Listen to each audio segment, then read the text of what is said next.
Hurmatli mehmonlar, endi esa biz asosiy qismga o'tamiz. Bugun konferensiyamizni mavzusi bo'yicha professor Xoyong janoblarining o'zlarining leksiyalari bor. Marhamat qilib koreys tilini seminarimiz koreys tilida bo'lib o'tadi. Kelgan mehmonlarga katta rahmat aytamiz. Keyingi etap bilan davom ettiramiz. Rahmat.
이제 시작하면 됩니까? 안녕하십니까, 허용입니다.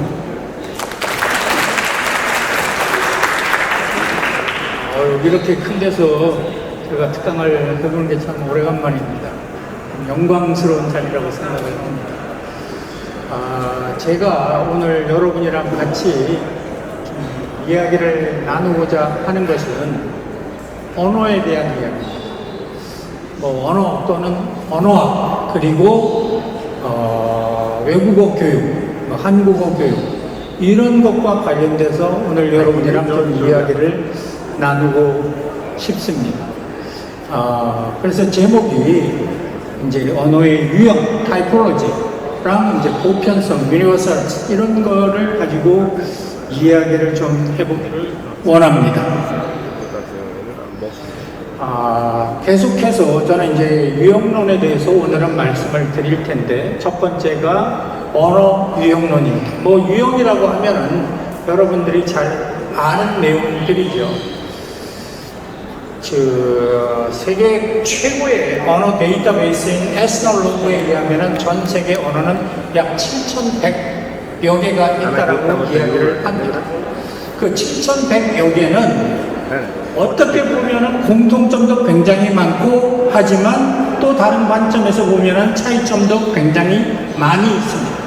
그런 공통점과 차이점을 어떻게든 분류를 해야 되는데, 그래야 그 언어의 어떤 특성이 나타나게 되는데, 그런 분류를 할 때 가장 기본적이고 대표적인 것이 유형적 분류입니다. 그리고 범주적 차이라고 이야기를 할 수가 있겠습니다. 그 두 가지가 현대 언어학의 가장 핵심적인 내용인데, 오늘은 범주에 대해서는 말씀을 드리지 않고 유형에 대해서만 제가 간단하게 말씀을 드리겠습니다. 이런 유형적 분류와 범주적 차이에 의하면은 우즈베크어가 카자흐스탄어랑 어떤 점이 다른지, 한국어랑 어떤 점이 다른지를 우리가 조금씩 세부적으로 알 수 있게 되는데, 그런 차이점을 언어 교육에, 외국어 교육에 도입을 하는 것이 굉장히 중요한 포인트라고 생각을 해볼 수가 있습니다. 유형이라고 한다면 한국에서 가장 유행하는 것이 최근에 MBTI라는 겁니다. 저는 잘 모르지만 사람들의 성격을 16개의 유형으로 분류를 해서 저기에 있는 것처럼 그 분류를 하다 보면은 나는 어디에 속한다 이런 것이 나오겠죠. 저 사람은 어디에 속한다. 우리의 높으신 분들은 우리의 상사님은 저 16개 유형 중에 어디에 속한다라고 말을 할 수가 있게 됩니다.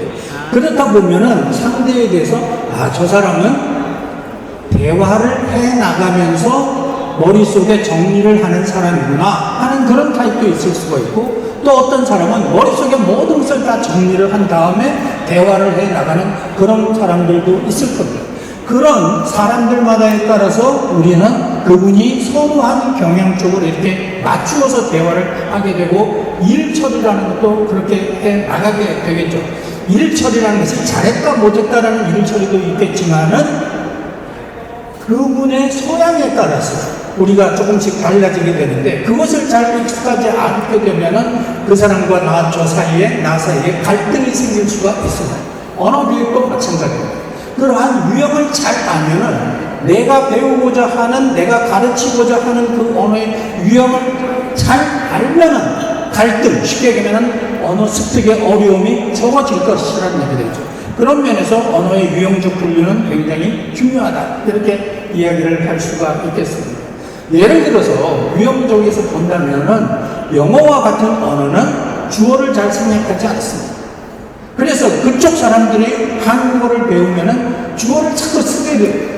그러나 한국 사람은 여러분들이 잘 아시는 것처럼 주어나 이런 것을 잘 사용하지 않습니다. 거기에 나와 있는 것들도 영어에서는 Did you have lunch? 그래서 you라는 주어가 반드시 필요하고 yes I did 할 때 I라는 주어가 반드시 필요하지만은 한국에서는 밥 먹었어? 먹었어 라고 해서 주어가 필요합니다.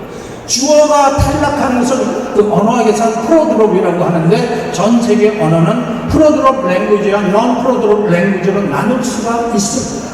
그래서 주어를 생략이 불가한 언어와 주어 생략이 가능한 언어가 되는데, 만약에 그것을 모르게 된다면은 불필요한 주어를 자꾸 사용하게 된다면은 그 외국인은 초급자라는 평가에서 벗어나지 못하게 돼요. 가르치는 사람의 입장에서도 마찬가지입니다. 내가 가르치는 학생이 좀 더 자연스러운 한국어를 구사하기 위해서는 적시적소의 주어를 빠뜨리는, 떼어내는 그런 교육이 필요하다라고 이야기를 할 수가 있겠습니다. 대명사 사용도 마찬가지입니다. 저기서 보면은 부장님 지금 시간 괜찮으십니까? 네, 말씀하세요. 할 때 그 다음에 직원이 부장님이 검토해 주신 그 보고서 할 때 부장님이라는 단어를 씁니다. 절대 그때 당신 이런 말을 한국에서는 쓰지는 않겠죠.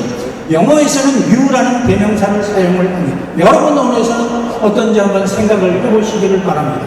만약에 저 경우에 그 직원이 한국 사람이 아니어서 당신이라고 쓴다면은 그것은 심각한 무례를 범하는 그런 것이 되겠죠. 그렇게 했을 때 전 세계 언어는 대명사 중심 언어와 타이틀, 직함 중심 언어로 유형 분류를 할 수가 있습니다. 만약에 그런 것을 모르고, 한국어의 그런 것을 모르고 대명사를 잘못 사용하게 되면 그 사람은 무례한 사람이다, 이렇게 되겠죠. 그리고 그렇기 때문에 선생님들은 한국어 대명사 사용에 대한 교육이 필요할 것입니다. 물론 학생들이 선생님 왜 한국어에서는 대명사를 잘 사용하지 않아요? 라는 학생들의 질문에 대해서도 선생님들이 그 이유를 답을 해줄 수 있다면 더욱더 좋겠죠. 그런 공부는 필요할 것입니다. 그래서 L2 해당 외국어의 유형에 대해서 선생님이 잘 이해를 하고 있다면 학생들한테 보다 나은 외국어 교육, 한국어 교육을 하실 수 있을 것이다 라고 생각을 해볼 수가 있겠습니다. 이제 언어 유형론에 대해서 말씀을 드리겠습니다. 언어 유형론이라는 것은 언어의 구조적 특징, 주어를 반드시 써야 되는 언어구나, 주어를 빠뜨리는 것이 더 좋은 대화법이구나 하는 구조적인 특징을 기준으로 해서 전 세계 언어를 분류하고 비교하는 것이 언어 유형론입니다. 가장 대표적인 언어 유형론으로 본다면은 어순 유형이 있습니다. 여러분들 잘 아는 그런 내용입니다. 주어, 목적어, 동사, 주어, 동사, 목적어, 이런 어순으로 이렇게 나눌 수 있는 것이 어순 유형이 될 것이고요. 또 여러분들 많이 아는 것이 한국어는 교차어야, 그 다음에 러시아어는 굴절어야, 중국어는 고립어야, 이런 해서 이렇게 유형적 분류도 가능할 것입니다. 모음 체계를 보면 어떤 언어는 3개의 모음만 있는 언어도 있습니다. 3모음 체계라고 하고 어떤 언어는 5모음 체계, 전 세계에서 가장 많은 흔히 나타나는 모음 체계가 5개의 모음 체계입니다. 그리고 한국어 같은 경우 7개의 모음 체계가 되겠고 우즈베크어 같은 것은 5모음 체계와 7모음 체계 사이에 있는 6모음 체계가 있습니다. 그런 것으로 유형별로 이렇게 나눌 수가 있는데 어순을 가지고 말씀을 드린다면 기본 어순이라고 해서 주어, 목적어, 동사를 가지고 그 순서에 따라서 유형을 나누는 거죠. 저기에 보시면은 이렇게 6가지, 이렇게 7가지도 있을 수가 있는데 어쨌든 기본적으로 저 순서에 따라서 6가지 정도의 언어 유형이 나올 수가 이렇게 있게 됩니다. 맨 밑에 있는 거는, 맨 밑에 이렇게 보면은 이거는 어순의 유형이 뭐야? 이런 걸 결정하기가 굉장히 어렵습니다. 10몇 가지의 조건을 가지고 조건을 붙여서 대명사를 안 돼. 그냥 명사를만 가지고, 왜냐면 언어에 따라서 대명사를 사용하면은 프렌치 같은 경우는 순서가 바뀌어버려요. 그렇기 때문에 그런 규정 때문에 하는데 그런 여러 가지 규정을 함에도 불구하고 독일어라든지 이런 언어는 어순을 정확하게 알기 어려운 언어로 분류가 되고 있습니다. 언어 유형론은 2가지 목적을 가지고 있어요. 7,000개의 언어가 얼마나 다양해질 수 있는가, 얼마나 다양해질 수 있는가 하는 것에 대해 첫 번째 초점이 있고, 두 번째 초점은 그 다양성 속에서 어떤 공통점이 있는가 하는 것을 이야기를 해보는 거예요. 조금 전에 제가 모음 체계를 얘기할 때 3모음 체계, 5모음 체계, 7모음 체계 얘기를 했는데, 그러면 모음이 100모음 체계도 있을 수 있는 그런 것은 없습니다. 모음은 전 세계 언어 중에서 모음은 많아야 단모음입니다. 이 정도 말고 단모음은 많아야 10몇 개를 넘지를 않습니다. 그렇기 때문에 그 안에 모음 체계가 다양해져도 10몇 개 안에 있을 게 될 것이고, 그 10몇 개의 다양한 속에서도 공통점이 있습니다. 그 공통점을 우리는 보편성, 유니버설이라고 부르고 있는 거예요. 저기에 보시면은 다양성의 관점에서 보면은 어순은 6개 정도로 다양해집니다.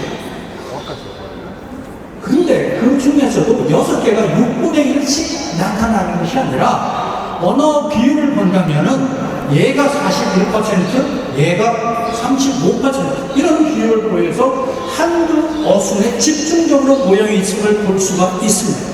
왜 그럴까 하는 것은 언어학자의 몫이고 우리가 공부를 하면 좋겠죠. 그것이 다양성이라고 한다면은 이 약 80% 가까이 되는 이 언어들의 공통점은 무엇일까 하면 저기에 있는 3가지로 이렇게 나올 수 있습니다. 주어는 동사보다 앞에 오고 주어는 목적보다 앞에 온다. 근데 그보다 더 중요한 것은 맨 밑에 있는 동사는 주어보다 목적어랑 가깝다. 예를 들어서 여러분의 언어에서 나는 너를 좋아해. 3단어입니다. 나, 너, 좋아해. 이것을 둘로 나누면 어디서 나누냐? 어디서 나눌 것이냐 할 때 모든 언어는 나는 떼고 주어 떼고 너를 좋아해 이렇게 나누기 때문에 동사와 목적어, 동사는 주어보다 목적어와 훨씬 가깝습니다. 거기에 따라서 여기에 따라서 동사와 목적어의 어순이 굉장히 중요한 역할을 하게 되는데, 오늘 제가 하고 싶은 얘기도 그 얘기하고 말씀을 드리겠습니다. 유형에 대해서 지금 말씀을 드리고 있는데요. 유형이라고 하면은 주어를 탈락시키는 특징이 있는 언어와 주어를 써야 되는 특징이 있는 언어, 그런 유형이 나눌 수가 있겠죠. 모음으로 치면 3가지 모음이, 3개의 모음이 있는 언어, 7개의 모음이 있는 언어, 이런 몇 가지 유형으로 나눌 수가 있습니다. 그런데 그 유형이라는 것이 독립적이고 개별적인 것이 아니에요. 유형이라고 하는 것은 다른 유형과 연결이 되어 있습니다. 다른 유형과 연결이 되어 있다. 우리가 생활 속에서 보면은 입식 문화가 있고 좌식 문화가 있습니다. 입식 문화라고 하면은 의자에 앉아서 테이블을 해서 밥을 먹고, 그렇죠? 소파에 앉아서 텔레비전을 보고, 그 다음에 침대에 누워서 자고, 저런 것들이 다 하나로 연결이 된다는 얘기가 있죠. 우리 문화는 입식 문화야. 그러면은 니네는 소파에 앉아서 생활하는구나. 식탁에 앉아서 밥을 먹는구나. 그리고 실내에서는 치는구나. 이런 것들을 알 수가 있겠죠. 반면에 좌식 문화라고 하면은 여기 있는 것처럼 밥 먹을 때도 낮은 상에서 먹고, 그렇죠. 잘 때는 바닥에다가 이불을 깔고 자. 그런 것들이 다 연결이 되고 있다는 거예요. 그래서 우리는 입식 문화야 하면은 대개 그 사람들의 생활이 어떤 것인지를 우리는 짐작할 수가 있습니다. 상호관계가 있기 때문에 그렇다라는 이야기를 해야 되겠죠. 그런데 이런 유형적 상호관계는 규칙이 아니에요. 반드시 지켜야 되는 그런 것이 아니라 어떤 밸런스, 경향성이라는 거죠. 예를 들어서 한국의 현대 문화는 옛날에는 좌식 문화였지만 지금은 입식 문화입니다. 대부분의 가정집에 가면은 소파 생활을 하고 침대에서 자고 식탁에서 밥을 먹습니다. 그럼에도 불구하고 한국 사람들은 방 안에서는 신발을 벗고 생활을 합니다. 입식 생활이 많지만 어느 한두 군데에 있어서는 좌식 생활도 아직까지 하고 있다는 거예요. 그렇기 때문에 유형적 상관관계는 규칙이 아니라 어떤 경향성을 우리가 볼 수가 있다고 이야기를 할 수가 있겠습니다. 그런 면에서 생활 양식에 대한 한국의 유형을 보면은 입식과 자식이어서 입식에 가깝지만은 완벽한 입식 생활은 아니다. 이렇게 이야기를 할 수가 있을 겁니다. 언어도 마찬가지입니다. 예를 들어서 그럴 때 한국 생활을 할 때라고 이야기한다면 한마디면 되는 거예요. 우리는 입식 생활을 하지만 신발은 벗고 살아. 이렇게 하면은 구구절절하게 여러 개를 나열할 필요 없이 간단한 문장을 통해서 많은 정보를 줄 수가 있습니다. 언어 교육도 마찬가지라고 해요. 어떤 유형의 상관관계를 알면은 우리 한국어는 동사가 목적어보다 뒤에 오는 언어야. 그러면 그 유형 속에 딸려오는 다른 유형들이 많이 있다는 거예요. 그래서 이것을 알면은 어떤 것들이 딸려오는지만 알면 학습자들한테 선생님으로서 훨씬 더 많은 정보를 자연스럽게 줄 수 있는 느낌이 있습니다. 이게 본론으로 제가 들어갑니다. 자, 어순과 관계된 그런 이야기를 할 건데 네 가지를 하려면 시간이 안 되면 세 가지만 하겠습니다. 쉽게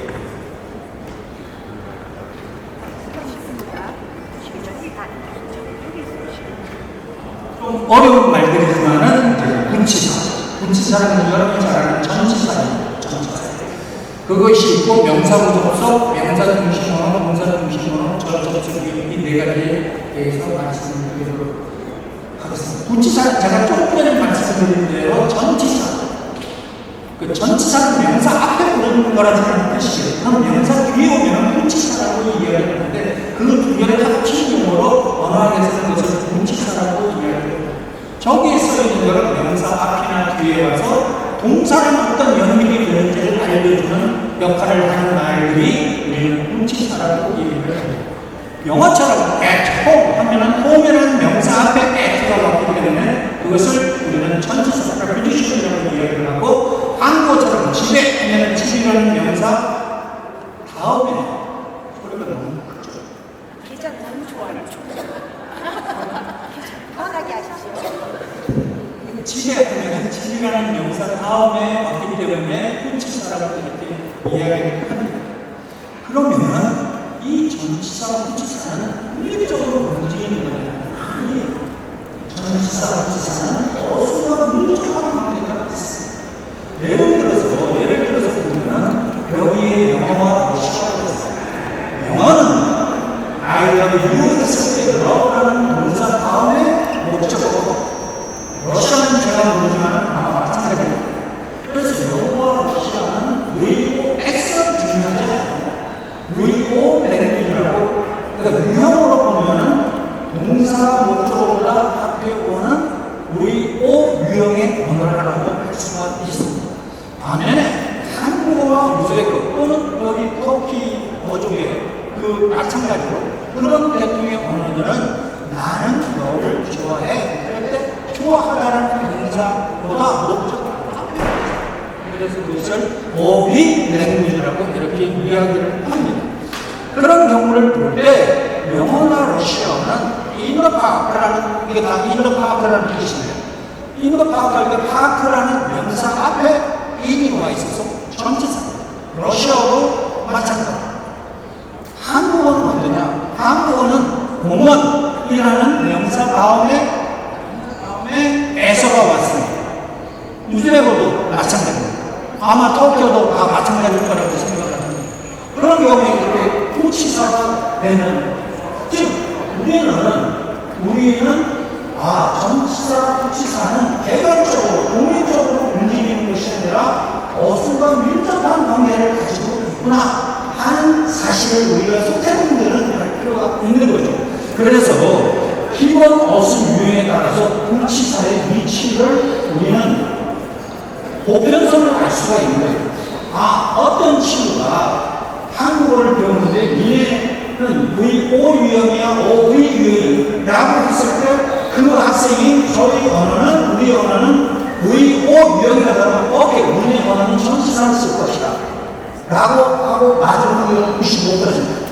그 다음에 한국어처럼 OV 유형이다 라고 했을 때 맞은 확률은 딱 97%. 이 정도까지 됩니다. 그러니까 굉장히 밀접한 상관관계가 있는 거예요. 그런데 어떤 언어는 O 유형인데 후치사를 써. 그거는 연구의 대상이야. 이상하다. 얘는 왜 벗어났지? 그런 거를 못 물어봤어요. 자, 그러면 왜 O 유형은 전치사를 갖고 OV 유형은 후치사를 가질까 하면서 한 번쯤은 생각을 할 필요가 있겠죠. 그것은 효율성과 관계가 있기 때문에 그렇습니다. 다르게 얘기를 하면은 O 유형은 전치사가 효율적이고 OV 유형은 후치사가 효율적입니다. 어떤 면에서 효율적인데? 그러면 후치사의 역할을 알면 됩니다. 후치사라는 것이 하는 일이 뭐냐면은 명사에 붙어서 동사와 연결시켜주는 역할을 하는 것이 후치사입니다. 예를 들어서 기관차가 있어요. 그리고 객차가 있어요. 그러면 객차를 기관차에 연결을 시켜야 될 때 고리가 필요해요. 이 고리가 후치사, 전치사 또는 후치사가 그런 역할을 하는 거예요. 그러면 뭐라고 간단한 거예요. 이렇게 보면은 VO 유형은 동사가 앞에 있고 명사가 뒤에 있습니다. 그리고 OV 유형은 명사가 앞에 있고 동사가 뒤에 있습니다. 자, 후치사는 무조건 명사에 붙는 거예요. 이 명사에 붙을 거예요. 명사의 앞이나 뒤에 붙을 거예요. 저기도 명사의 앞이나 뒤에 후치사가 붙을 거예요. 후치사는 뭐랑 연결시켜주는 거냐면 동사와 연결시켜주는 거예요. 동사와. 그러면 이 경우에 후치사가 붙을 때 저 동사와 연결하기 위해서는 여기 분위기에 들어갈까? 당연히 여기 붙어야 앞에 있는 동사가 연결이 그럴 때에서 거기에 go to school. 그래서 자연스럽게 저런 것이 자연스러운 거고, 반대로 여기에서는 명사 다음에 붙어야지 그것이 자연스러운 것이 되고, 저것이 전치사, 후치사의 경우라고 이야기해야 됩니다. 그래서 후치사는 원칙적으로 명사에 붙지만 동사를 향하는 존재다. 따라서 의어비용이나 어순에 따라서 후치사의 위치가 결정됩니다. 저런 것이 유형적 상관관계다. 이렇게 말을 할 수가 있습니다. 저 지식이 학생들한테 도움이 될까? 별로 도움이 안 될 수 있어요. 왜냐면 학생들은 선생님들이 한국어 조사는 100% 명사 뒤에 요것만 알아도 괜찮다는 거예요. 그리고 별로 쉽지가 않아요. 그런데 선생님은 알아보면 좋아하는 거예요. 선생님. 여기 선생님 많이 계시잖아요. 그런데 저런 것처럼 금방 눈으로 보면 알 수 있는 상관관계도 있지만 우리 눈에 잘 보이지 않는 상관관계도 있어요. 잘 보이지 않는 상관관계는 불규칙적으로 우리 눈에는 보일 수 있어요. 예를 들어서 옛날에는 지금은 밀물과 썰물이 달 때문에 생겨 이런 것을 잘 알아요. 그런데 그것을 알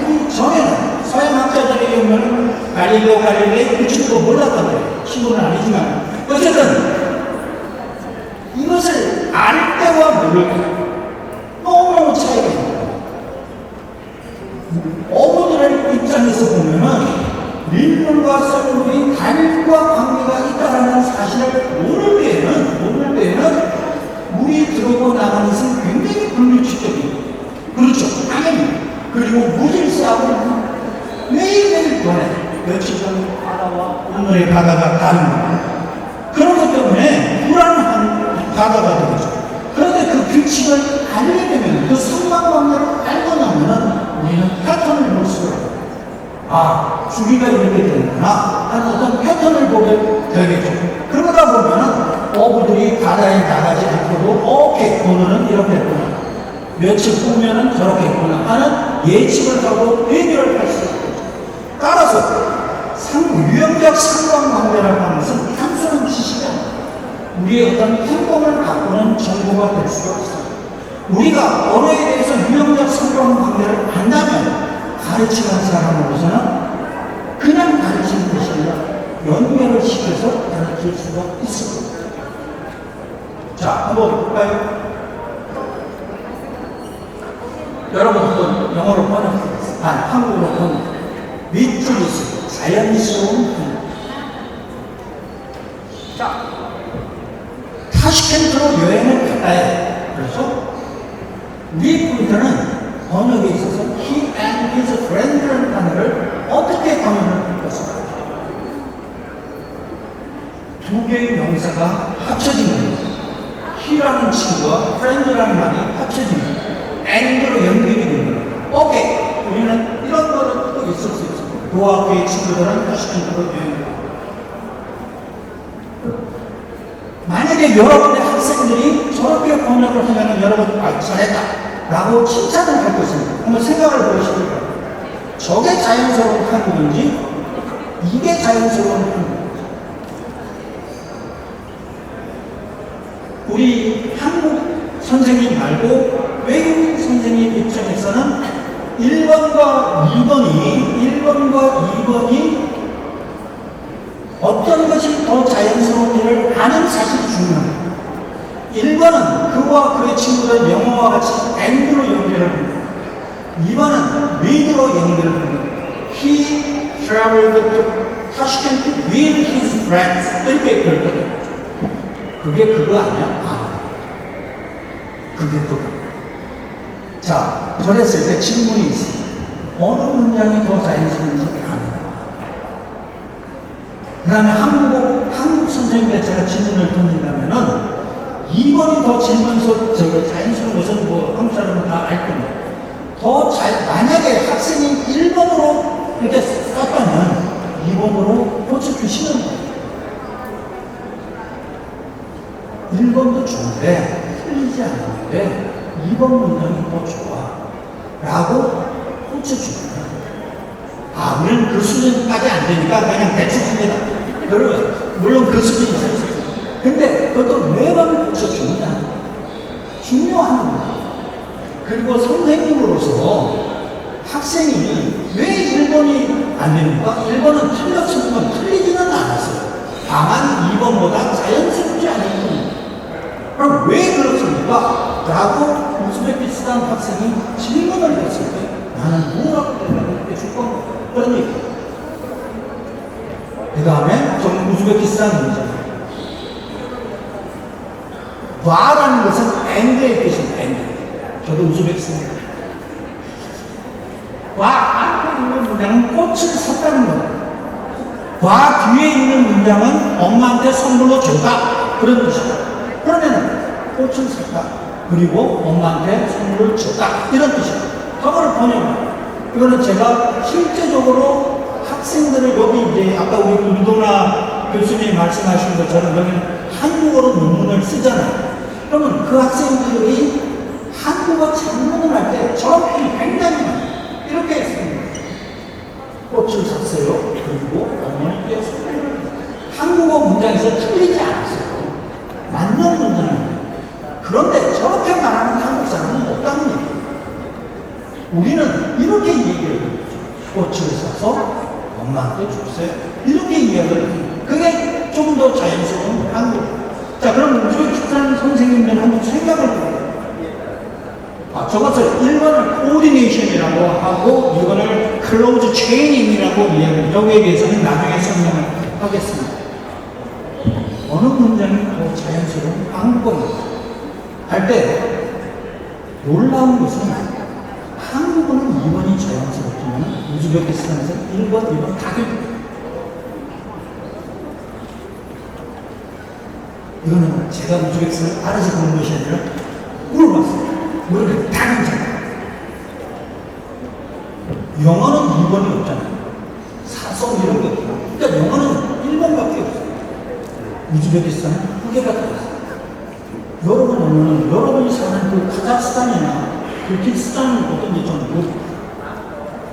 그랬을 때 여기 우즈베키스탄 선생님이 계시면 2번이 더 자연스러워 라는 사실을 아시는 거예요. 그리고 한국 선생님들은 1번도 맞는데 2번처럼 말하는 게 훨씬 더 자연스럽고 한국 사람이 말을 할 때 1번처럼 말을 하는 사람은 없어요. 초등학생들 그림 일기 쓸 때는 있을 수 있어요. 그림 일기 쓸 때. 초등학교. 그러면은 학생들이 야 1번이 훨씬 더 좋아. 그럼 우즈베키스탄 학생들은 1번도 자기들은 정말 문제가 없고 2번도 문제가 없기 때문에 1번은 왜 안 돼요? 라는 질문을 하게 돼요. 거기에 대해서 선생님은 답을 해 주실 수 있느냐? 자, and와 with, coordination and close chain 사이에서는 언어 유형론적으로 굉장히 중요한 차이가 있어요. 만약 이 유형적 차이를 모른다면 선생님은 더 자연스러운 문장을 수정해주지 못하거나 수정해주지 않습니다. 왜? 1번도 맞으니까. 틀린 문장이 아니니까. 그리고 수정을 해주더라도 어떤 데는 수정해주고 어떤 데는 수정을 안 해줄 겁니다. 그러면 학생들은 선생님들이 수정이 불규칙적이기 때문에 학생들은 어떤 표현이 정확하게 맞는 표현인지 알고 있고 더욱이 자기네 나라에서는 둘 다 배우는 문제입니다. 둘 다 전혀 문제가 없다. 그러다 보면은 수정이라는 것이 깊이 있게 다루어지지 못하고 표면적으로 그치고 그 학생들 끝내 배우지 못하게 될 수도 있다는 거예요. 자, 모든 외국어 회사는 당연히 학생들을 내가 어떻게 하면 한국어를 배우는데 더 도움이 될까라고 생각을 할 겁니다.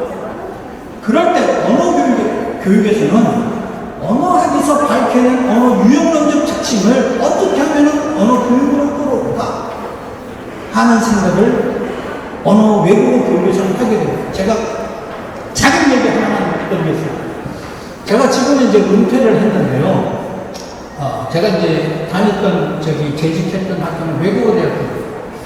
외국어대학교는 외국인 교수분들이 당연히 많이 계세요.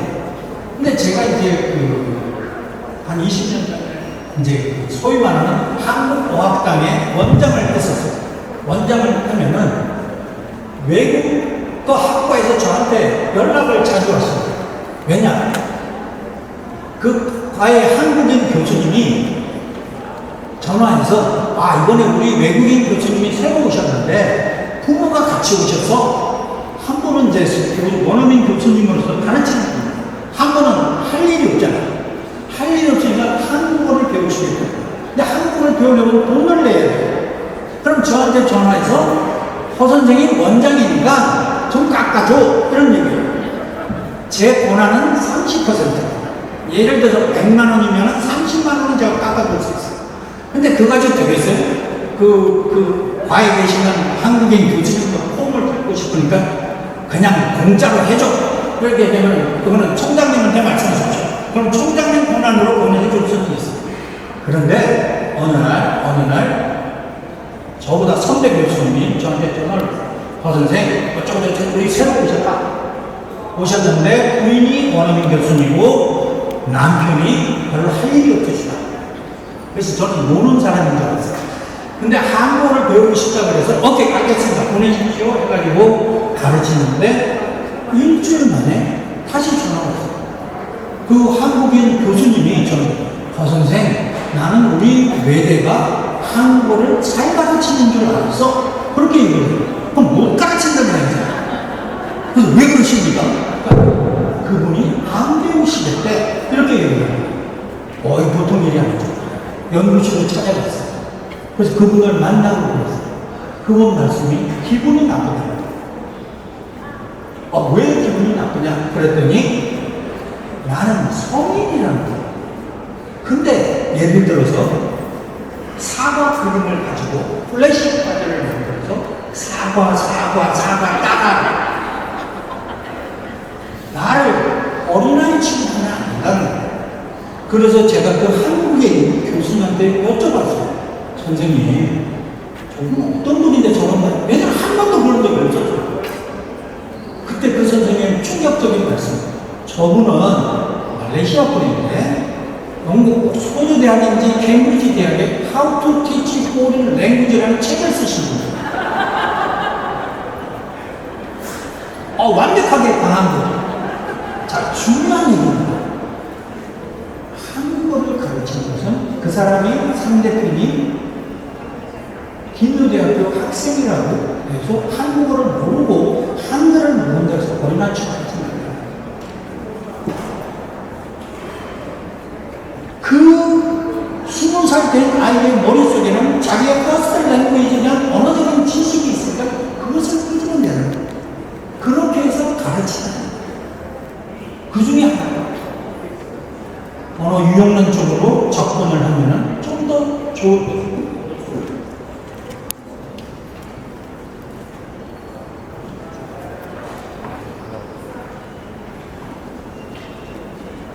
자, 지금 아까 he and his friends traveled to Tashkent 그 얘기를 하는 이제부터 시작해요. 두 명사를 연결을 하는 거예요. 두 명사를 연결하는데, 그러니까 존 앤 메리라고 하죠. 존과 메리를 하는데 두 가지 방법이 있어요. 하나는 and로 연결합니다. 존 앤 메리. 하나는 with로 연결을 하는 거예요. 영어에서는 존 with Mary went to school 하면은 문장이 틀렸기 때문에 with Mary를 맨 뒤로 빼가지고 이렇게 되지만 많은 언어에서는 이게 됩니다. 이게 됩니다. 한국어도 저게 됩니다. 그랬을 때 우리는 A and B, AND로 연결하는 것을 우리는 등위 전략이라고 이야기해요. 전략적인 거예요. 그 다음에 with로 연결하는 것을 동반 전략이라고 하는데 커뮤니티브라고 이야기를 하는데 그것을 편하게 스타센이라는 학자는 그것을 대문자 and와 대문자 with를 써서 and 전략, with 전략이라고 이야기를 하고 있습니다. 자, and 전략은 뭐냐면은 존 and 메리가 둘 다 주어잖아요. 그렇기 때문에 둘 다 핵으로 두는 전략입니다. 존 went to school with Mary는 존은 주어인데 with는 Mary는 주어가 아닙니다. 그래서 하나는 얘는 헤드인데 얘는 밴드 동반자라고 할 수가 있어요. 이 차이는 문법에서 나타나는 것이 존 앤 메리는 이것이 복수이기 때문에 당연히 go를 쓰고 존 goes to school with Mary 할 때는 여기는 단수이기 때문에 당연히 ES를 붙이게 됩니다. 생략의 관점에서 보면은 얘는 생략할 수가 없어요. 둘 다 주어이기 때문에 얘는 동반자이기 때문에 생략해도 문맥에 전혀 문제가 없고 문법적으로도 하자가 없습니다. 의미적으로 본다면 존 앤 메리는 의미적으로 평등한 데 대해서 with를 쓰는 경우에는 의미적으로 불평등하고 구조적으로 본다면 대칭적이고 비대칭적인 그런 모습을 보입니다. 그런데 놀라운 사실은 모든 언어는 with는 다 있대요. with로 쓰는 사람. 얘는 다 있대요. 존 went to school with Mary는 모든 언어에서 다릅니다. 그런데 이렇게 쓰는 언어는 없을 수도 있다는 거예요. 놀라운 일 아니에요. 아니 존 앤 메리가 안 돼? 우리의 생각을 벗어날 수 있어요. 그래서 보면은 and 랭귀지와 with 랭귀지로 나누는 데 있어서 with는 모든 언어에 가능하니까 and 용법을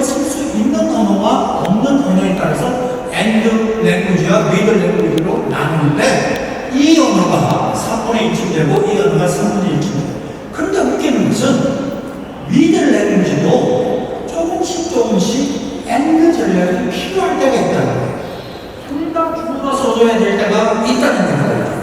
그렇기 때문에 위드 언어도 조금씩 엔드 언어로 바뀌어가서 지금은 위드 언어는 거의 잘 찾아보기 어렵다 이런 상태예요. 그런데요, 볼게요. 영어와 우즈베거와 한국어가 있는 표지 여기 이 네 개는 모두 다 엔드로 쓸 수도 있고 위드로 쓸 수 있어요. 그렇기 때문에 그 네 개는 모두 다 엔드 랭귀지. 위드는 모든 언어에 존재하고 엔드는 존재하지 않을 수도 있는 언어죠. 그런데 잘 보시면 영어와 우즈베거는 엔드 전략을 쓸 때와 위드 전략을 쓸 때 단어가 달라요. 예를 들어서 영어에서는 엔드를 쓰고 여기 위드를 쓰고 우즈벡에서는 와를 쓰고 그쪽 일란을 씁니다. 한국어와 일본어는 어떻습니까? 똑같이 써요. 한국어는 엔드일 때도 와를 쓰고 위드일 때도 와를 쓰고 일본어도 엔드일 때도 토를 쓰고 위드일 때도 토를 쓰고 저 차이는 왜 생깁니까? 저게 우연입니다. 영어와 우즈벡에서는 서로 다른 표지를 사용하는데 한국과 일본은 동일한 표지를 사용합니다. 저거는 우연입니다. 왜 그런가?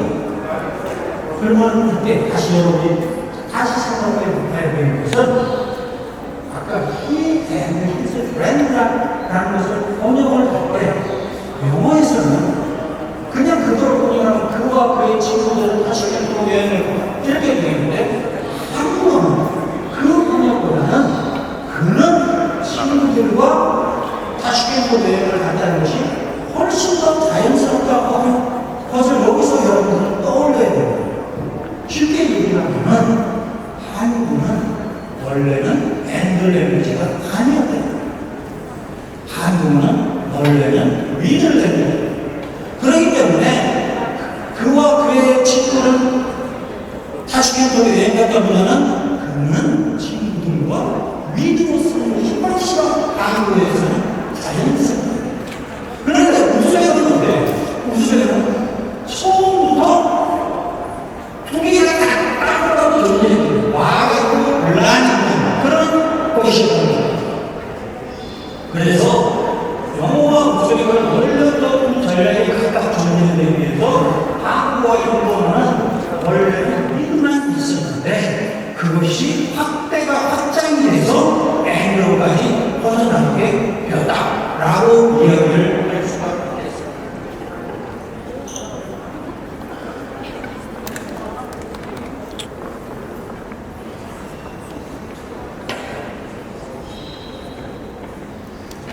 모르겠어. 계속 이걸 빼가는 말이에요.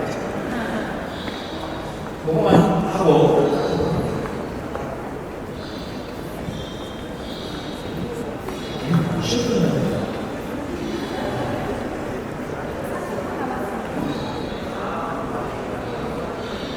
우리는 여기 보면 한국어는 철수랑 랑이랑 해서 이 랑자를 여기에 붙일 수 있고 뒤에도 붙일 수 있어요. 철수하고 명하고 이렇게 하는 것을 양쪽에 다 붙일 수 있는 것을 우리는 다중 접속이라고 해요. 일본어도 똑같아요.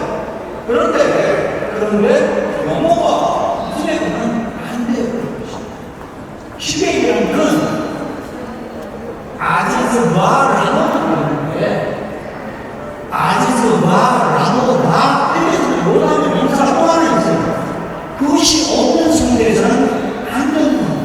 그러면은 이렇게 양쪽에 다 N의 성격을 붙일 수 있는 언어의 특징이 뭐냐면 위를 해요.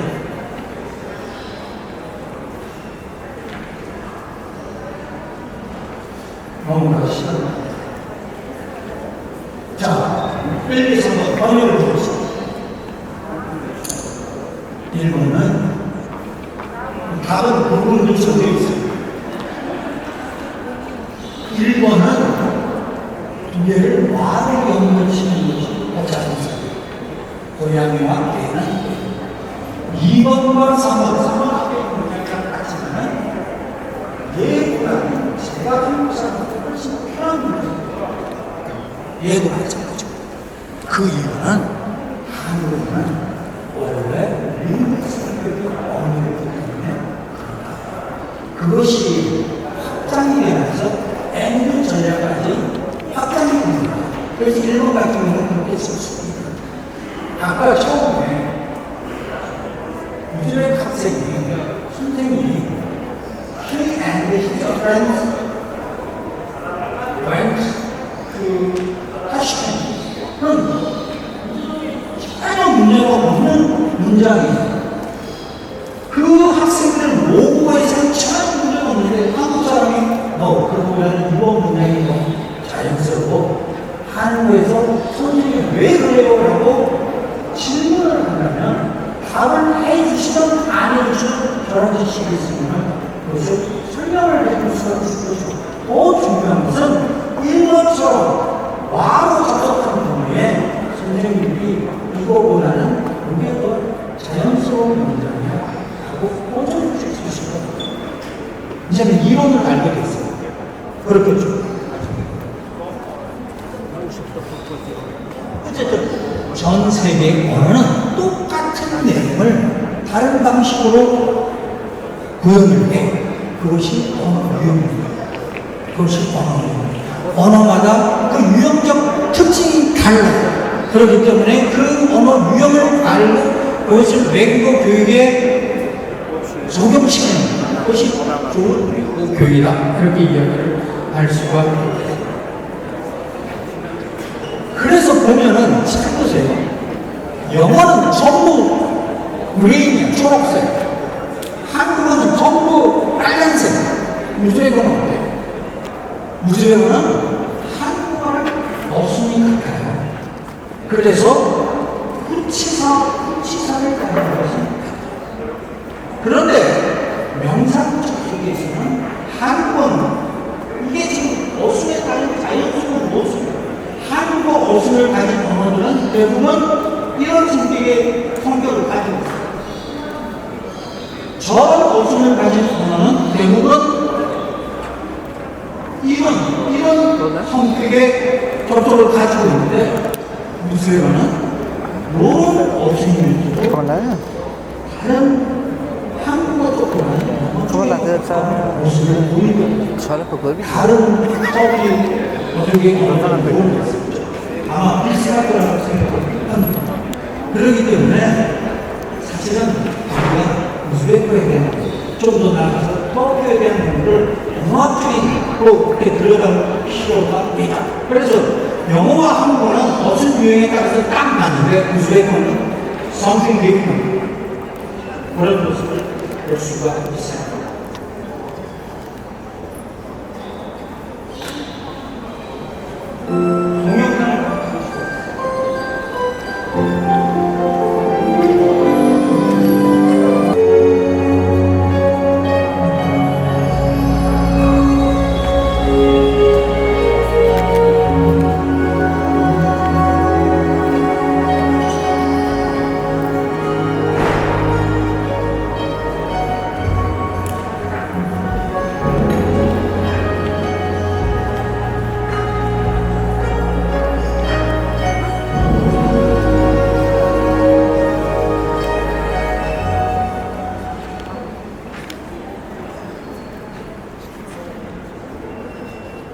여기에 작은 꽃이 하나 있다. 이 꽃은 왼쪽에 있는 A국과 오른쪽에 있는 B국 중 어느 쪽에 속합니까?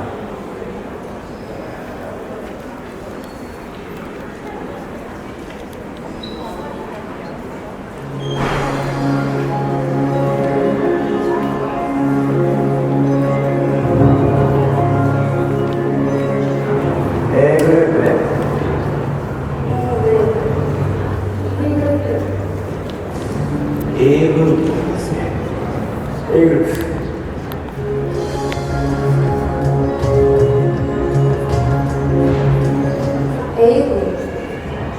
A그룹 A그룹. A그룹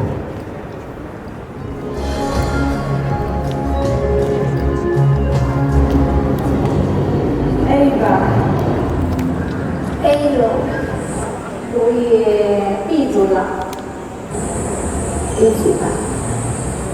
金属。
왜 이런 질문가 나오는 것일까? 과연 동양인과 서양인은 서로 다른 방식으로 세상을 보는 것일까?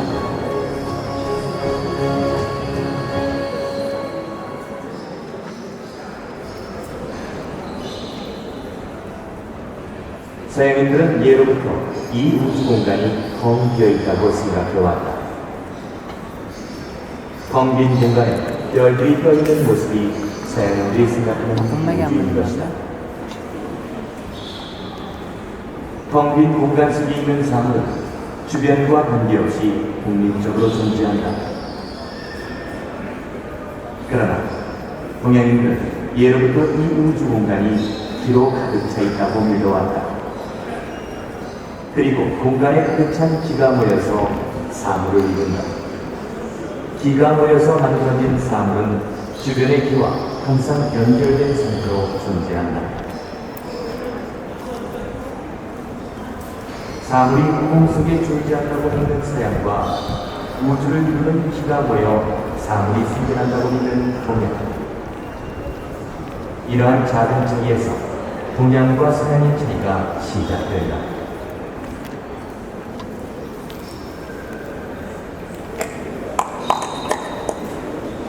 Many years ago, in 1980s, I think a group of Harvard linguistics found that in English language, there are too many norms. They call them norm bias. And some people will look at how kids in the Western societies or English language culture environments, how they talk, they find that they use a lot of norms as well. Nisbet has this famous example. When he goes to supermarket and he finds this American mothers teach this young American baby, what is this apple, what is that, it's orange, it's all about the norm. And what's interesting is that Trina Tadek, who is linguistics from Michigan, she went to China, looked at how the Chinese mothers talk to their own kids. They find that there are lots of verbs like sit, eat, run, do things. It's very much about actions. So that's an interesting question there, is that why you get those cultural differences. 왜 서양에서는 명사가 발달하고 동양에서는 동사가 발달했을까? 예를 들어 사람이 차를 마시는 상황이 있다고 하자. 이때 차를 더 마실 것인지를 묻는 언어 사용에서도 동서양의 차이가 나타난다. 서양인은 더 마실 것인지를 물을 때 차라는 명사를 사용해서 뭐디라고 묻는다. 그러나 동양인은 마시다라는 동사를 사용해서 더 마실래라고 묻는다. 마시다라는 동사는 사람과 차 사이에서 일어나는 상호작용을 표현한다. 그러나 사람과 차가 서로 독립된 개체라고 믿는 서양에서는 차라는 명사를 통해 질문의 의미를 표현한다. 개체성을 중시하는 서양에서는 명사를 사용하고 관계성을 중시하는 동양에서는 동사를 사용한다. 서양에서는 명사를 중심으로 세상을 보고 동양에서는 동사를 중심으로 세상을 본다. Kelib o'tirdi-yu bittasi.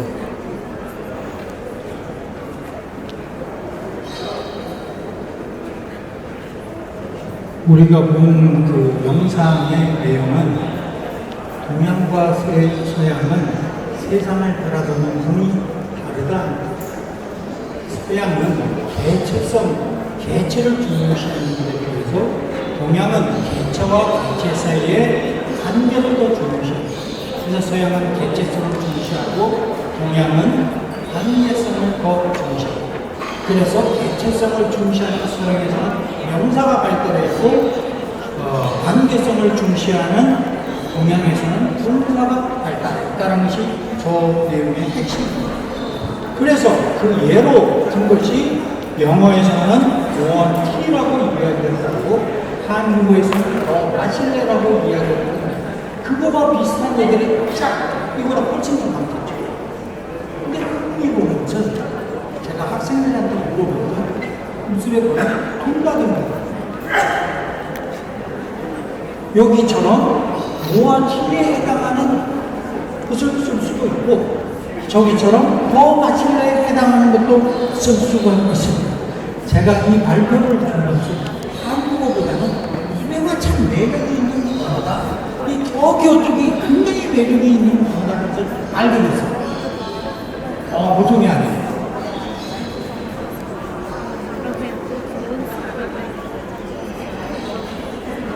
명사를 중시하는 언어는 동사적인 표현도 명사로 합니다. 예를 들어서 연설하다는 것은 안다라고 하는 것은 100% 동사 언어예요. 그럼에도 불구하고 미국 사람이나 영국 사람들은 이런 표현을 훨씬 더 좋아해요.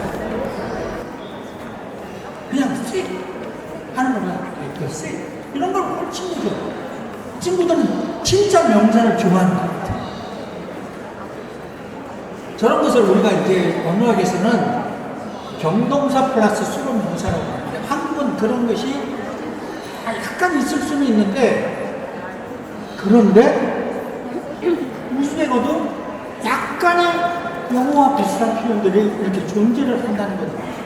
그래서 얘기가 한국어 쪽에서 우스베거로 바뀌어가는데 어쨌든 재미있는 그런 것을 볼 수가 있습니다. 시간이 없어서 제가 이거는 넘어가는데 예. 이것도 넘어가겠습니다. 아는 겁니다. 여기에 우리가 종결 어미가 있어요. 종결 어미가 있는데 한국어는 이 양태라는 것이 있는데 이 말하는 사람의 주관적인 표현입니다. 그런 표현을 한국어는 다 어미로 나타내요. 여기에 보면은 걔가 방금 나갔네 할 때 이 내자를 보면은 영어로 가면은 이런 식의 어떤 단어로 표현하게 되는 것들이 되죠. 근데 우리가 배울 때 종결 어미라는 것은 의문문, 평성문, 명령문 이런 때 쓰이는 것이 종결 어미로 끝이 날 수 있는데 그 차원에서 끝나는 것이 아니라는 거예요. 시간이 없어서 제가 자세히 설명을 못 드리는 것을 매우 안타깝게 생각하는데 보십시오. 모르다라는 단어 딱 하나입니다. 모르다라는 단어의 어미 활용을 한 것이 이만큼 많아요. 자, 그러면은 내가 한국어 선생님으로서 지금 4급, 5급을 가르치는데 이만큼 많은 어미를 가르치는 적이 있는가? 아닐 겁니다.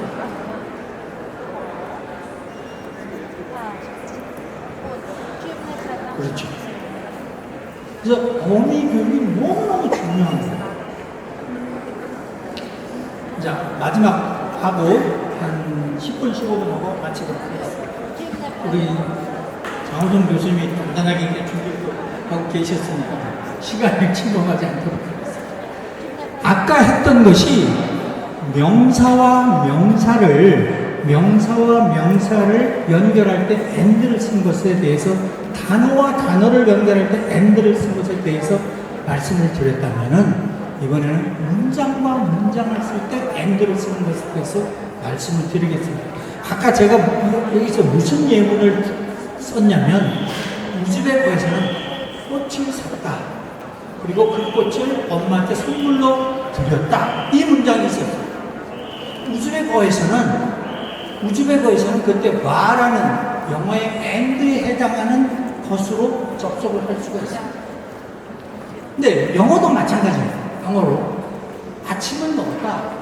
그리고 학교에 갔다라는 문장을 저 두 문장을 합치는 데 있어서 우리는 이렇게 합칠 수 있어요. 물론 중복되는 주어는 생략할 수도 있어요. 써도 되고 안 써도 되고.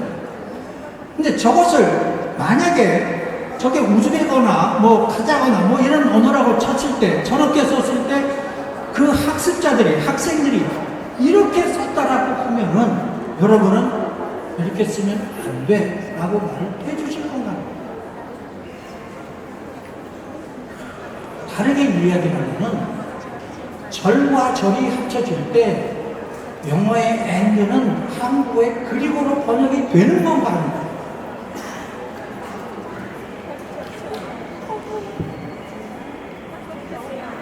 여기에 and가 쫙 있습니다. 문장과 문장을 합쳤을 때 and를 쓴 겁니다. 그런데 그것을 자연스러운 한국어로 번역을 했을 경우에 우리는 절대 그리고를 쓰지 않습니다. 절과 절을 합쳤을 때 and는 그리고가 아니라는 거죠. 여기서는 다양하게 이렇게 바뀌어지는데 그거는 뭐 여러분들이 의미적으로 잘 이렇게 가르치시죠. 그럼 왜 and가 그리고가 아닌가? 라고 한다면 영어의 and, 우즈베거의 많은 접속사입니다. 그런데 한국어의 그리고는 접속사가 아니에요. 접속사라고 하는 것은 두 문장을 한 문장으로 만들어주는 거예요. 그래서 원래 있던 예 문장과 여기에 있는 학교에 갔다는 두 문장을 한 문장으로 만들어서 마치면 하나입니다. 그래서 두 문장이 한 문장으로 됐기 때문에 접속사예요. and는. 그러나 그 and를 한국어의 그림으로 번역하면은 문장이 하나로 합쳐지는 것이 아니라 여전히 두 문장이에요. 그래서 한국에서는 그리고를 접속사라고 하지 않습니다. 의미적으로는 접속이 될 수 있습니다. 그러나 문장 구조면에서는 접속이 아닙니다. 그리고 저렇게 한국어를 저렇게 쓰는 사람은 없잖아요. 저건 어떻게 해요? 아까 얘기했죠. 초등학생 그림 일기에 나오는 표현이에요. 한국어는 이렇게 쓰잖아요. 이렇게 씁니다. 나는 아침을 먹고 이렇게 씁니다. 그래서 그거 누구나 다 아는 그런 얘기예요. 그런데 참 재밌는데요. 제가 이걸 준비하다가 언어 앱에 걸렸어요. 학원 같은데, 인터넷으로 영어도 가르치고, 일본어도 가르치고, 우즈베크어도 가르치고, 그런 학원에 이런 표현이 있어요. 영어로 되어 있는 거예요. 한국어를 배우는 사람들은 아마 한국어 문장이 영어처럼 하나씩 단순히 이어질 것이 아니라는 것을 눈치챘을 거예요. 다르게 얘기하면 영어는 하나씩 단순하게 이어진다는 거예요. 안 먹었어요. 이어졌답니다. 한국어는 절과 절을 이어주는 연결 문제가 있는데 이것이 영어의 방식과는 꽤 다르게 느껴져요. 이런 어미들은 동사나 형용사에 직접 붙여서 매번 저기 보면 별도의 접속사를 사용하지 않고 복잡한 생각을 자연스럽게 이어나갈 수 있게 됩니다. 우리가 학생들을 가르칠 때 요거를 가르쳐야 되는 거죠. 복잡한 생각을 자연스럽게 연결해주는 단어 이거를 가르쳐야 됩니다. 관계가 되는. 그런데 더 재밌는 건 맨 마지막. 익숙해지고 나면 처음에는 낯설지 모르지만 익숙해지고 나면 상당히 흥미롭고 멋진 거예요. 그 학원을 저는 가르치고 싶어요. 그 학원에 이렇게 해서 정말 잘 가르치는지 잘 가르칠 거라고 여기 보면 우리가 제가 저기 보세요. 세계의 사건이 서방장이 서어리를 뜯었다. 그리고 서방장이 그걸 뜯었다. 영화는 그 세계의 사건들을 중국인적 세계적으로 된 사건들을 하나씩 나열을 하는 거예요. 그래서 영화는 N으로 생각하는 거예요. 다른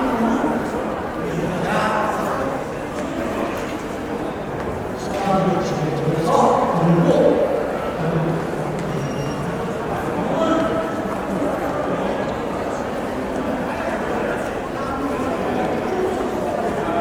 하나의 흐름 속에 가득하는 거예요. 그래서 더 큰 사건 속에 작은 조각들, 연결된 조각들로 이용하신다는 그런 얘기가 되겠죠. 아, 매력이 있는 언어. 그래서 이게 객체성이고 이게 관계성이라고 얘기를 할 수가 있어요. 그래서 전 세계 언어는 저희 합쳐진 대등절 또는 대등접속, 등위접속과 종속접속의 두 가지가 있는 것은 모든 언어의 공통입니다. 그런데 한국어가 갖는 특징 중에 하나가 우즈베크어도 조금 가지고 있어요. 절, 연세, 체인이야, 체인. 엮어서 가는. 영어는 다 잘라집니다. 이벤트 세그멘테이션. 근데 한국어는 이벤트를 이렇게 하나의 플로우 또는 그래서 여기에 보면은 이 세 가지 사건을 의미적으로도 연결을 그리놨어. 이거는 전체 사건의 배경입니다. 그 다음에 두 번째, 주방장이 수학으로 치고는 주인공의 행동이면서 그것은 불을 떴다라는 결과의 이유로 돼요.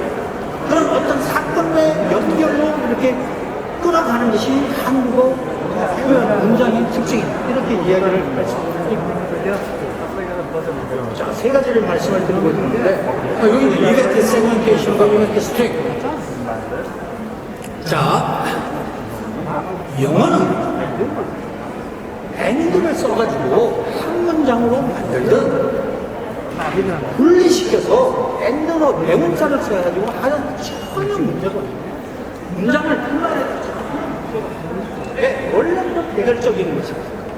그런데 한국어는 문장을 분할하면 굉장히 어색한 문장이 된다. 이것은 여러분들도 잘 아실 거예요. 저게 첫 번째 차이라고 한다면, 자, 참, 번역을 한번 이런 거를 여러분들은 시켜볼 필요가 있어요. 학생들한테 어미 교육을 위해서. 자, 이거 한번 니네 번역해봐. 한국어로 이렇게 번역이, 여기 예를 들어서 3번과 같은 경우에 이 엔드를 열차, 이런 식으로 문을 열자 강아지가 배가 도망갔다 라고 번역을 할 수 있는지, 저런 것을 쓸 수 있는지를 학생들이랑 한번 확인을 해볼 필요가 이게 두 번째 차이가 뭐냐면요, 우리는 뭐라고 하냐면은 I went to the zoo yesterday and 저기 I를 썼어요. 저 I는 영어에서 생략할 수 있다. 왜? 주어가 반복돼. 그래서 생략할 수 있다는 것은 복원해도 괜찮다는 거예요. 그래서 저 두 번째 있는 이 I는 써도 되고 안 써도 돼요. 그러나 한국어처럼 절 연수에서는 복원을 하면 안 돼요. 예를 들어서 나는 어제 동물원에 가서 나는 큰 동물을 봤다. 저거는 안 되는 거예요. 한국어는 반드시 교육은 없애야 됩니다. 나는 어제 동물원에 가서 동물을 봤어. 이렇게 봐요. 그런 의미에서 영어는 주어 생략이지만은 우리는 주어 공유라고 해요. 주어. 그러니까 저것을 썼다 괜찮아 아니라는 거예요. 자연스러운 한국어에서는 그것이 안 됩니다. 그리고 그것만 그런 것이 아니라 여기서 보면은 주어는 I예요. 여기 프로페서라는 말이 나와요. 프로페서, 동감이. 근데 여기 with her가 있어요. 교수님을 만나서 그 교수님이랑 뭐 한 시간 동안 얘기를 할 때 영어에서는 저기에 with her를 써도 되고 안 써도 돼요. 안 쓰는 것은 생략이에요. 한국어는 쓰면 공유사 자동적으로 공유가 되게 돼요.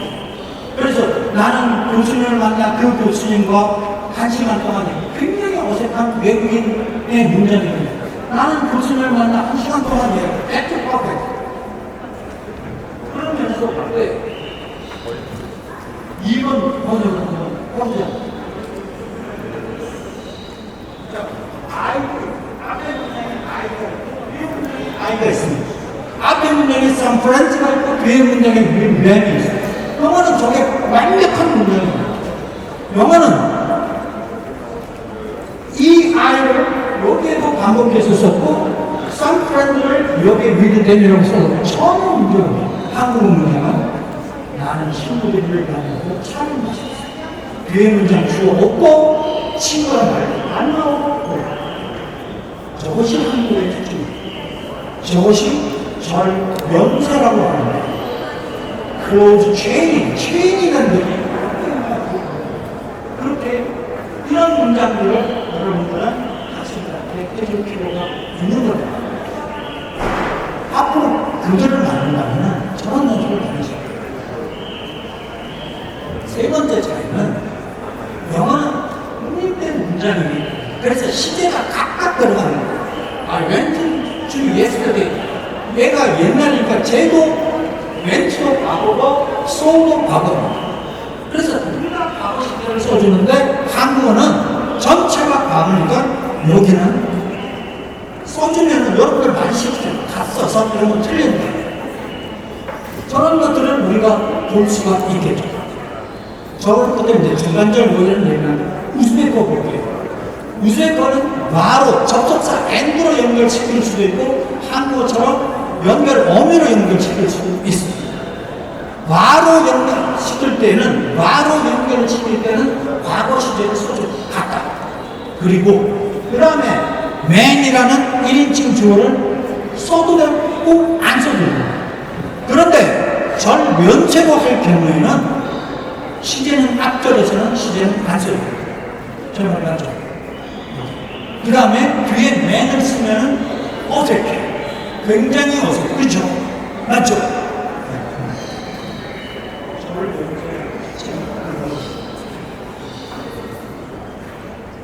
그래서 개체성을 중요시하는 언어들은 이런 상태. 얘네들이 영어의 어순과 같은 어순에서 쭉 엮여서 나오는 것들의 특징. 한국어 같은 언어들은 관계성을 중시하는 이런 특징을 지금까지 살펴본 이런 특징들을 가지고 있다라고 이야기를 할 수가 있습니다. 그렇게 보면 영어와 같은 언어는 동사가 목적어보다 앞에 오는 언어에서 전치사고 뭐 이런 것들이 이렇게 나옵니다. 한국어는 그 반대의 모습입니다. 우즈베크는 양다리를 걸쳐 있는 그런 모습을 할 수가 있습니다. 우즈베크어가 좀 특별하기는 하지만 우리가 제가 결론적으로 말씀을 드린다면은 유형적 언어, 그 유형적 차이가 언어 학습의 어렵고 쉬움을 이렇게 관계가 있는데 선생님들이 그 차이를 알면은 학습자들한테 큰 도움이 된다.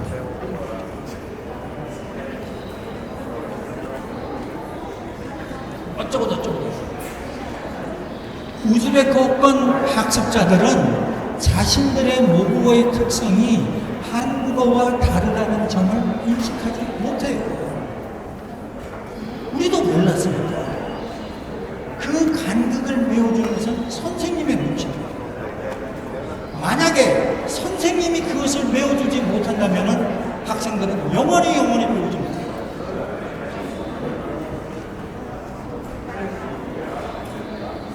L2의 언어적 유형에 대한 여러분 선생님들의 지식이 L2의 교육의 질을 높일 거라고 저는 생각을 합니다. 제 발표를 마치도록 하겠습니다.